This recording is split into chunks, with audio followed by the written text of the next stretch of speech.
What's up, everybody? My name is Michael Grass. This is the Grassroots 304 podcast, episode 35, and we are broadcasting live at the shop here in Dunbar, West Virginia. It's at 1233 Ohio Avenue, right in the heart of Dunbar. And man, we've got a great show going on this evening. Tonight we've got Lancelott, we've got Jason Leech sitting in with me, and they're going to be playing here shortly. Ooh, trying to get all that out in one take and in one breath. So yeah, guys, welcome to the shop. Welcome to the podcast. Thanks for having us. Yeah, of course. Thanks for coming on. It was kind of like a last minute thing. I tried to set it up. We talked about it a few weeks ago, and then actually tried to set it up with Adam a few weeks ago to talk to you about doing this as well. And I figured it'd all just come together right at the last moment. So yeah, I really appreciate what you're doing, man. It's getting a good, like, a lot of reach, man. And I really like seeing people connect on an intimate level with all the different artists that I think are cool regionally, you know? Yeah, we've got a lot of great talent that's come through here recently, and it just keeps getting better and better, and to be able to sit down and talk with these people and pick their brains a little bit, whether it's about music or life or just some kind of bullshit in general, you know, it's fun to do, so, yeah. So I know this isn't your first time at the shop. This is Jason's first time at the shop. Jason, have you ever played in West Virginia before? Well, not West Virginia, but I know you've played in West Virginia, but you ever played in Charleston before? No, I haven't. Just Morgantown. Just Morgantown? Yeah. Now, are you from Morgantown? Yeah, I was born in Morgantown, and right across the border, it's right on the line with Pennsylvania, is where I grew up, like 15 minutes north of Morgantown. Okay, cool. So now you live in Louisville, is that right? Yeah, Louisville. Okay, so I was talking to Adam a little bit earlier, and some friends actually give me some insight about you. They said you used to play in a band called Manor and Friends. Yes. Yeah, tell me about that. Back in the Dizzy. Telling me about that this week, about how cool that was. Yeah, they saw my videos. I was posting like keyboard videos online, and one of them saw my videos. Was like, "Hey, do you want to be in our band?" And it was like you know, a bunch of friends living in a house together, and they wanted a keyboard player, and I hopped on, and we just were all kind of the same type of people, and we meshed really well. And it was just a great run. Yeah, just a fun. Memorable times. We were in this, bassist Ivan is coming tonight, so do you miss having bandmates like that to fall back on sometimes? Yeah. It's different when it's just you. Yes. It all falls on you. I tell that to people that are in bands, and like, you don't know, don't take that for granted. You know? Yeah, it has its advantages and disadvantages. It's like, it's okay, it's all me, and I'm just a solo artist, and it's like, today I want to do this, and that's what you get to do. Right. Versus like, you have to move as a unit. But there is something that I miss, and it's just that communication on stage. Right. Yeah. Play together and kind of bounce off one another's energy and stuff like that, and just jamming. Right. Yep. And just playing that type of music, we played like jammy music, and we do like 10-minute long songs, and it would just bring stuff out of you, you know. See, the Manor and Friends played at this place called the Bakery here in Charleston when it was briefly open, and I remember seeing that. I guess you weren't in the band at that time. This must have been like 2017 or 2018-ish, something like that. Since I moved to Louisville. Yeah. Okay. So Jason quit the band. Yeah, and then everybody split up after that, right? Yeah. They they are still staying connected. A couple of them are in Nashville, and they're still making music, but like the band as it was isn't together. Yeah, well, sometimes that happens, you know. Yeah, do a reunion, do it here at the shop. Heck yeah. Bring it on in. Or I guess Morgantown, that'd be right for it. Yeah. And go up to 123. So you're described as an electronic artist. What would you really describe it as yourself, though? Electronic. I heard the term jamtronica. Jamtronica, I like okay. that. But yeah, just live electronic. Just, I don't know. I definitely am not leaning towards being called a DJ because I don't know how to DJ. Like, I don't know how to use that mixer. So it's like definitely, but I play that type of music. I play DJ type music, and I want my set to sound like a DJ's set, you know? Okay. It's legitimately just Jason Leech. It's just him on the keyboards, and he's found a way to make it electronic. It's super dope. Thank you, bro. So, like, whenever you're playing, are you using anything that's like preset recordings while you're doing it, or are you just everything's kind of right on the spot and you overlay, or what's the right word for it? It's not overlay. It's called like sample. You record something and then like overlay that onto something else. You keeps overlapping and yeah. Well, what do? I can't do a freestyle like shows on the fly, it has to be planned out, and I have my set like ready to go. But I make my set like the background track, like the drums and the sound effects. Yeah, that sits in the back. Okay. And that just runs through that, and I usually have the stems for the songs, which is like you can take out the drums or you can take out the leads, and it leaves me room to play in there. So I get songs broken up and I mix them together, and it just gives me a track to run on top of, and I have all my synths and keys in order, so I just like I know what's gonna happen. But it's fun because it's structured, and it's like I can like present this thing that I made, but it also is kind of hectic because it's hard to, you can't just do stuff on the fly, so you're kind of stuck to it. Right. It sounds really complicated, honestly. Yeah, it's a lot of work to put together an hour, and that was like people have no idea the preparation that goes into arrangements. Yes, it's. I mean, you can spend all day on 30 seconds. Like I relate because of Ableton and like how much I have to warp every single thing. Because like I have it set up to where I have the option to go A, B, C, D ways out of this track, but I can only do that, and all the time that I spend to do that, people have no idea.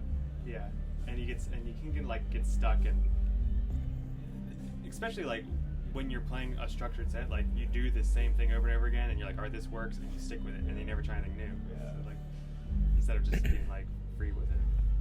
Instead of being like what? Like free, like it's like I don't know what I'm gonna play tonight. I'm just gonna have fun with it. Like I can't do that. Oh, I do okay. have a little bit more leeway with that with what I do, but it's the same thing. I do get to be I am able to solo differently. So it'd be like here's the solo section, and it's like do whatever you want, and I can freestyle on that. But the song and the synths all have to be like you can hear the same set in the next city the next night, but it not sound the same. Right. Okay. It might be like the same song, but what I play could be different. Yeah. Okay. Interesting. So you only play the keyboards. Do you play anything else? I'll just say I played saxophone in junior high in the band. I was one of those. That's cool. I tried guitar, and I don't know. None of them clicked with me. Like the keys. Yeah. Well, he kind of looked like a sax guy. Yeah, that's all right. You know, marching band stuff. You got the hair for a sax. Yeah, right.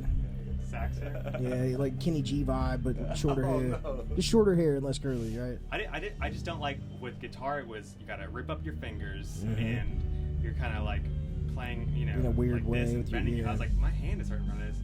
And with saxophone, you have like a reed that you have to like use your mouth and wind, and then keys is just like all just buttons on the hands, and I just like this so much more. Yeah, I like it a lot better that way.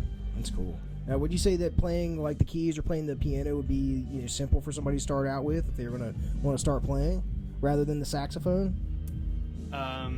I think so. I mean, I've heard that it's difficult, and I actually teach piano too. And I think an advantage I have is I have these like alien fingers, and they're real long and skinny. But I have like these carny fingers. To compare our hands right now. But like I started to see. I just thought that kind of, or maybe they stretch far or something. But like I see when I am teaching, I'll tell my students like hit this, and they are so far from it they can't reach it. Right. Like, oh, I think I have something maybe that makes it a little bit easier to play keys. So are your students are they young or are they old? What's the demographic there? I teach all ages, but mostly young, and a lot of them is like I keep applying, but he won't accept me. Yeah, I mean I do teach older people, but hey man. But I do. Yeah, we're kind of recording right now. What's up? I was looking for Kevin. Oh, I I'm not heard he sure. was back here. He's back that way. Yeah. Where? In the back room. Is it like down the hallway? Yeah, if you keep going that way. Yes, all ages, but mostly young people. Keep it going there, because guess what? The door's getting locked, y'all. Yeah. See, I should have done that to begin with. Stay out. Can't sit with us. So put my phone on silent. Okay. I forgot to lock the door, though. Can you hear both of us if I hold it like this? Maybe, probably. You'll probably be able to hear him a little bit, but it's not going to sound exactly the same. Do up. Oh yeah. Now kiss each other. Right, you hold it. Put your head on my shoulder. Great. Whisper in my ear, You guys are very comfortable with each baby. Yeah. Well, he had two choices. Either he could be my friend or not like me. Uh-huh. Because I It's just tough. came on strong right off the rip. I was like, I like this guy. I had fun with him first show we played together, and Heck yeah. and then like honestly, I really cherished because he's really taken off like I always thought he would, and he's gonna play Red Rocks, all kinds of cool That's stuff. why I was going to And bring that up. Yeah. but the first year that we played together, we played like 10 shows together in 1 year. And then that following year, we played some bigger stuff together. Mhm. And it was like we were on some like really cool cards together. And from the time that I started, even though like he sucks and he shall not be named, it was always a goal of mine that from the time I started. I was like, someday I'm going to open up for Bass Nectar. Uh-huh. And the very last curated event that ever happened, me and him were on it. Really? And I was, and That's it was cool. like, it was a big mile marker achievement. I don't even tell people about it now because who it is, but I was really, I thought that was cool that me and you got on that last thing together. That was, Holding it down for Kentucky. holding it down for the K-Lock. That's cool. Yeah, Bass Nectar was real popular, but then he did some fucked up stuff and not so popular. But he did recently release some new music, so Who's listening to it? Yeah. I'm good on it. I'm good on that. that's I just keep making my music and right. listening to Jason and my homies, and there's other great artists out there you can support. It's open. Honestly, like the vacancy of him has opened up the avenue for a lot of dope people who weren't getting recognized and weren't getting the level of credit that they deserved, and are now getting elevated. And I love to see it. Right. So, Tell me, where'd you guys first play together at? Cosmic Charlie's, Yeah, where's that at? Lexington, Kentucky. It's not a venue anymore. It was one of the coolest venues in Lexington for a long time, and they moved locations a couple times, and then they just ended up letting it go after COVID. It was a victim of COVID. Right. Yeah, like many other businesses. Yeah, unfortunately. Well, that's cool. And so now you guys have played a lot of shows together. You're here in Charleston playing a show. You got anything planned up together coming up for the rest of the year or this summer? Or anything? We're playing a couple things together. I know we're on Groovin' together. Yeah, Groovin' with the Evolutions in New York together. Yeah, that's a homie festival. Like those guys I'd met through just going to shows and whatnot, and I just kept sending them on music on, and they decided to start throwing their own festival in New York. And they've had me on since the first one, and they've gave me very kind and gave me dope time slots and treated me like fam, and they just run one right, you know what I mean? And I tried to get them last year. I was like, man, you need to get Jason up here, and they were like, they'd already booked everything, and they got to check him out at Forest. They saw him throwing down in the middle of the forest, and they're like, holy shit, who's this dude? This is who you're telling me about? I was like, now it might be a little too late, buds. But they were able to call and work it out. So I'm excited. Me and he's going to be up there this year. It's going to be a fun one. That's what's up. So I was reading some interviews earlier that he had done with other people and talked about how you'd opened up for Grizz and Big Gigantic, and a friend of mine from Charlotte that's here tonight, her name's Lindsay. You might know who she is. She said she saw you open up for Moon Hooch down there once. So it seems like you've been working with some really great people and great artists and getting a good come up for yourself. Yeah. With your style, you really have the ability to. There's a wide range of there's the eclecticness of the artists you can open up for. Yeah, I think I kind of lucked out in there, and even not even like in the EDM world, but even like bands. That's what I meant. People are open to that. It's kind of makes me feel like because I am playing like dubsteppy songs. It's like I don't know if they're here for that, but people seem pretty open to it. They're not as like audiences out there aren't as closed-minded. Like we only like rock music, you know what I mean? Right. So it works out. Thank God. Yeah, and in the EDM world, it's just like I will play dubsteppy stuff or some chiller stuff. Like I really don't like sound like Closy's music, but like she likes that melodic loud stuff. Right. You're gonna turn people onto some stuff they didn't even know they liked. Yeah. That's how I do, baby. That's how you do it. That's just it's the delivery. It's the hair and the delivery. That's right. Thank you. You talk about like melodic, like sounding beats and melodies. It's melodies, melodic. That's how these people in here sound right now. It's this Abby. Who is this on stage? Abby Weiss. Abby Weiss. What do you guys know about her? We played a lot with her. She was handpicked to be on this. She's okay. Yeah, she's real melodic. She's been at it for years too, and I think she's out of Cincinnati right now. Is where she's living. She's been all over the festival circuits, playing a lot of places, and she just has a knack for. She has like that either daytime or late night chills like sound, and she just she's excellent. She's a wizard on the keys, and she's just her stuff's just all really pretty. Yeah. Yeah, it sounds really nice. It kind of reminds me of like I think his name's Blackwell. Does that sound right? No, I'd have to pull it up on like my laptop. I only from listen 5 to or 6 Jason years Leech. ago. What is it? Blackwell. Black Mill? Black Mill. Yeah, Okay, there you we go. Black Okay, Mill, definitely yeah. heard of Black Mill. Yeah. Shows you how much I listen to him. Yeah. And the violinist is Vusiv, and he's playing with her as like a kind of a guest. Yeah. That's the strings you hear Yeah, on it top sounds of it. nice, too. Yeah. Yeah, I saw that for each of your all's performances, there was going to be an incorporated instrument, live instrument used. So obviously the keys. He's playing the violin. What are you going to be doing?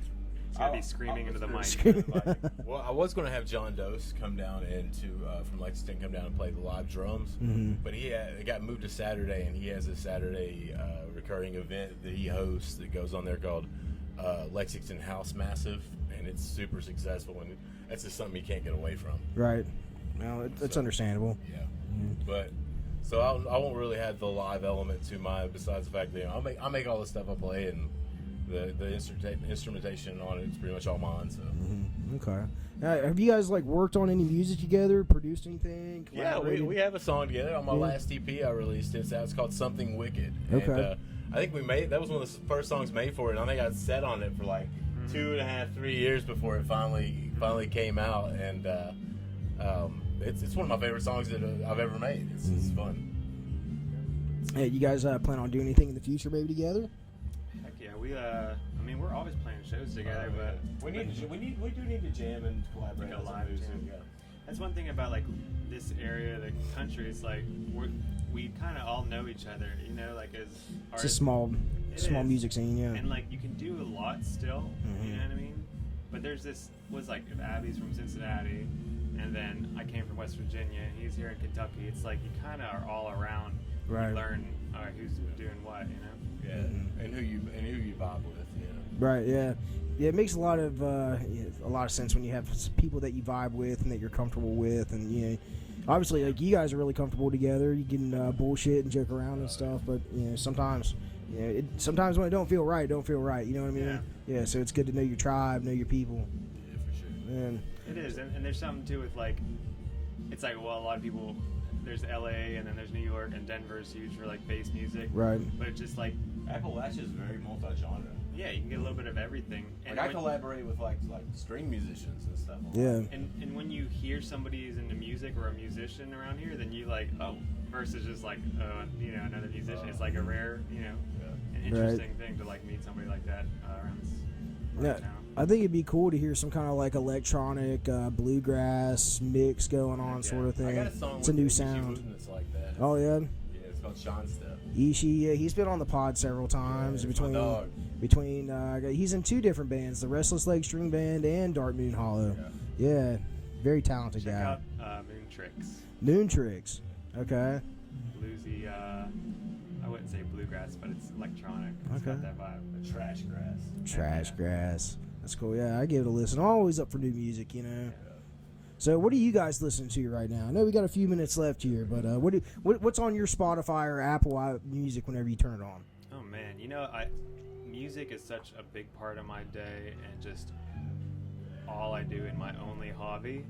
And whenever I get in the car, I'm putting on like a lo-fi, chill, Here we go. jazzier, like Yeah. I am not listening to dubstep. I don't Right, yeah. listen to the music I make. I literally, I really don't. I kind of finally found my own sound, and I have my own ideas for like songs I want to make remixes and edits of, and I kind of go with that kind of, signature sound that I finally developed, and a lot of my, that's what I do. But other than that, I don't really listen to a whole lot of dubstep anymore, even though it was the love of my life for a long time. I listen to a lot of lo-fi hip hop. Yeah. I listen to a lot of. I listen to like Frank Sinatra. Yeah, that's what's up. We have the Sirius Radio. I listen to like Watercolors and the jazz station. Like, That's cool. yeah, man, it's Yeah. like it's stuff like more chill stuff and this really funky stuff I don't normally get to hear or that I make. You know? Right. Yeah. Yeah. You feel like if you're listening to music that you produce, you're gonna break it down and be like, oh, well, like this is how it is, and it can be like this, or just like tweaking it in Yeah, your before mind. I know it, I got the 27,000th song idea that I'm never going to complete. there's something too whenever you produce all day that you have to literally give your ears a break because they like how you need like relax after like a workout or something. Like you literally your ears will be fatigued. Yeah. And like even putting on a podcast or something is good for that, but just a different genre. Right. You know. Yeah, I find myself like in the mornings I want to hear like either some old school hip hop or like something like funky, like upbeat, you know, maybe even some electronic to get my day started. But usually by the afternoon I've worked over and started like play some reggae and I'm just kind of vibing out, and evening times get that lo-fi hip hop going. Yeah. And pull up that playlist. Yeah. 10 minutes rock. Left. Yeah, you ready? I see that foot getting ready to go, dog. Anxious. All right. Well, how about this? Why don't you go ahead and tell people where they can find your all's music at? Sure. All my socials are at Jason Leech Music, and I have Spotify with my originals, and SoundCloud has all my remixes. Look me up. Okay, awesome. Yeah, my stuff's basically just exactly the same. You know, my name's Lance Lykins. It's Lancelott at Lancelott Music on all the socials, and you can find me on SoundCloud at Lancelott Music, and on Spotify, and Apple Music. So you can find me. It's the same Lancelott Music on everything. Yeah, with 2 T's, right? Yeah, 2 T's. Lancelott, 2 T's. Awesome. Yeah, well, thanks, guys. I appreciate you coming on, sit down to chat. Thank you, brother. Yeah, you're welcome. And, go out there, have fun, kick it. Yeah, it's time to go kill it. Let's do it. Let's do it. And, thank you all for watching. Appreciate it. If you like watching the show, you can check out all the other episodes, other 34 episodes, believe it or not, on Facebook, YouTube, and Rumble. Just search for the Grassroots 304 podcast. I'm Michael Grass. Thanks for watching. Oh, and make sure to check out live mode. Now he's doing it. Check out live local All music business. here at the shop, 1233 Ohio Avenue here in Dunbar, West World Virginia. looks cooler today. shopwv.com. Yeah, thanks, guys. Appreciate it. Thank you, brother. Yeah, see you guys next time. Peace out.